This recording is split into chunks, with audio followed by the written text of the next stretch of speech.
At least now I can give the floor to Thomas Bolander. And is it this microphone right for Thomas? Yeah.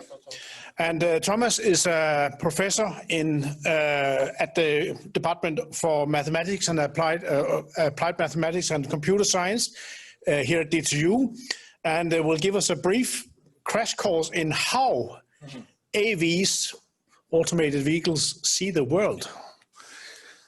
Great. I need to share my screen, so give me a second. All set. Right. So it's about how autonomous vehicles see the world. So the thing we want to have is like autonomous vehicles or robots that can safely and robustly navigate in different types of environments, and they can also travel around where there's a lot of other autonomous vehicles or robots. And one question is, of course, whether this is a hard or easy problem to solve. And well, it might seem that we have certain solutions that are kind of impressive. If we look at something like this, for instance. So let me go back to the beginning. So these are Amazon robots.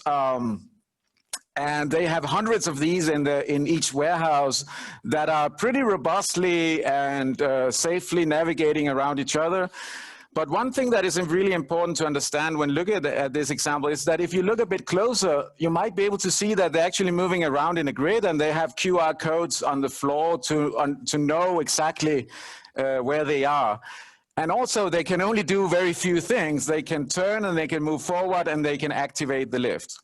So what Amazon did in order to make this work on a large scale and so robustly is that they essentially tried to reduce the problem more or less to a chess problem, because it becomes about moving pieces around in a grid and getting to a certain goal state, getting to a certain configuration. And that's an easy problem in AI. It was already in 1997 that a chess computer became world chess champion. So we know how to do this kind of stuff. But of course, the problem gets harder if we want to actually have autonomous vehicles, sorry for that, autonomous vehicles in the wild that are out there together with even human road users and out in unpredictable environments that are not clearly delimited. And now a lot of problems start to occur here. So one is basic object recognition, even understanding what is in your surroundings. Another thing is how to react to the other road users. And one of the things that is really crucial here is that now the surroundings are, of course, not at all as predictable as they were in the case with the Amazon warehouse robots. And it's also really hard, even for those who design the automated vehicles, to know exactly what can happen. But of course, for these also autonomous vehicles to be safe and robust, they have to act in a sensible way, no matter what happens that is likely to happen in traffic. And that is not such an easy problem to solve. We have, for instance, a couple of examples here with Teslas running in autopilot mode that had some bad crashes, fatal crashes. So in both of these cases, we have an example here from 2016 and another one from 2019. And in both of these cases, there was a trailer truck blocking the road. And in both cases, the car thought that it was a road sign above the road, because what is a trailer truck? Well, it's a big rectangular surface with some text on, right? And what is a road sign? That's a big rectangular surface with some text on. So just to illustrate how that kind of problem can occur, I wanted to make a very brief live demo of one of these deep neural networks that run under the hood of these cars to make object recognition. So what you're seeing now is a deep neural network trying to recognize the object in the picture on the left. Okay, and what you see below the picture is some probabilities. I somehow lost my mouse. I don't know if it's because I'm sharing at the same time. Anyway, so if you look to the left below the picture, I have to use words, that's also okay. You have some numbers and some names of possible objects. And these are probabilities. So what it says here is that there's an 89% probability that what we're looking at now is a trailer truck, but it could also be a moving van or a garbage truck or whatever.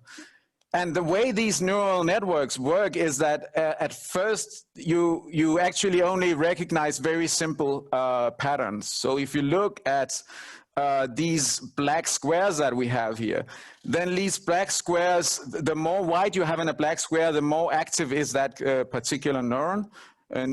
And I need to also this.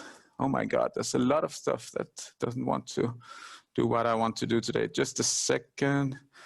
Let me restart. Okay. So I hope it will be better now. Oh no.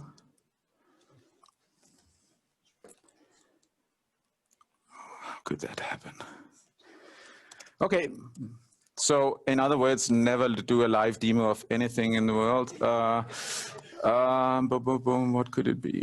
It could be this for some reason. Okay.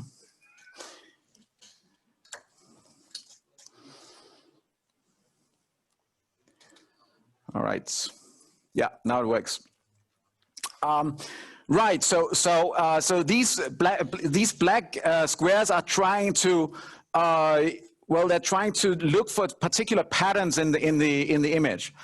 And in these deep neural networks, the reason they're called deep is because we have several layers, and at the first layers we only can recognize very simple patterns, like for instance we can recognize vertical lines or horizontal lines, and that is of course already something if you want to recognize a trailer truck.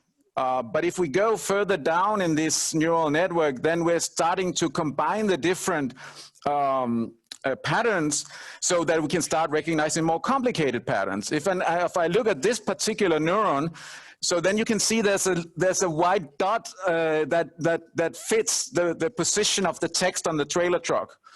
And if you look at the pictures on the right, you can see what kind of pictures activates this particular neuron. And what is coming to those pictures is that, well, there are all kind of surfaces that have text on. So what we have here is a neuron that has learned to recognize surfaces with printed text, which is one of the things that is important to be able to recognize if you want to be able to recognize a trailer truck. But of course, I mean, we are training these systems to be able to recognize what they recognize, and this is absolutely not an easy task. So I can take another picture that I made. So this is clearly not a trailer truck. I even wrote it's not a trailer truck on the picture, but the deep neural network still says it is a trailer truck. Okay, it says that it's only 26%. It's only 26% certain, and then it thinks there's a 23% probability that it might be a street sign, but still.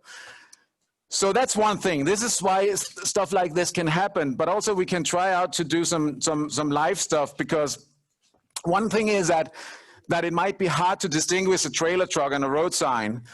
But another thing is actually that you can also have systems that cannot decide on what a particular object is. So I can have, for instance, I have this giant panda. Well, it's a teddy, but still. And now it says, okay, I'm 100% certain this is a giant panda. Okay, so far so good. But I don't have to do a lot in order to make this not so clear anymore, right? So now it says something like, what does it say? Boston bull, French bulldog, cardigan, giant schnauzer, or old English sheepdog, right? So now it's a completely different category, and I didn't do much, right? And this is something to be aware of. And you might say, yeah, but if it's a car on the street, and maybe if you take one picture of an object, you don't know what it is, but then a few milliseconds after, you probably recognize. No, it's not necessarily like that at all, because then we had accidents like this one. So this is from 2018. It's an Uber driverless Volvo. And if you look at what happened here, it's exactly the kind of situation I explained before with a deep neural network, that it has a hard time seeing what there is, and it adjusts the probabilities all the time. So it says in the beginning, and by the way, the picture, so this is of course a really sad story because this is a picture actually taken by the camera of the car a split second before it hit her and killed her. So what happens here is that first she was classified as a vehicle. Then the car changed its mind to other, then back to vehicle, then back to other, then to bicycle, then to other again, and finally back to bicycle, right? So we have this system that tries to look at the geometrical patterns and figure out what kind of object this is. But it's based on probabilities, and it's really also based on a lot of uncertainty, and I can change an object and change the category easily. So it's not a completely solved problem, I would say.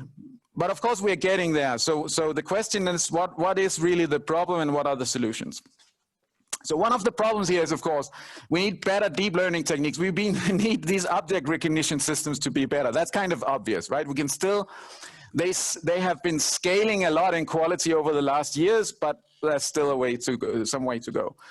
Another thing, in my view, is better human-computer interaction, because if the car could be more transparent about its uncertainty, like in the case with the Uber Volvo, right? That it says, okay, there's something in front of me, and if it's something that I shouldn't hit, then okay, we should probably think about this. But I'm really uncertain about what this is, right? Because my probabilities are going up and down.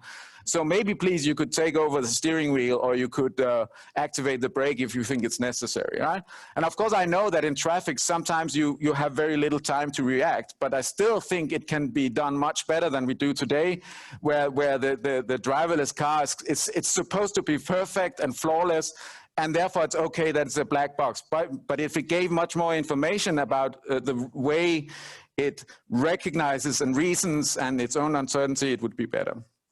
And the final point would be a better integration between perception and decision-making. And this is one of the holy grails in AI, I would say, to be able to do that, because currently we have one type of system for perception. We use deep neural networks, and we have another set of techniques for doing decision-making. And one of the problems with the example with the Uber Volvo is that the decision-making system is waiting for the perception system to come up with a concrete object before it decides what to do. This is not how, as far as we know, this is not how the human mind works. It's an integrated system. And a lot of people in AI are working towards making such integrated systems. And yeah, but there's still some way to go. So I spend my time. Thanks. Thank you very much. Thank you for your great presentation, and it integrates really a lot of the breakout sessions in this marvelous way.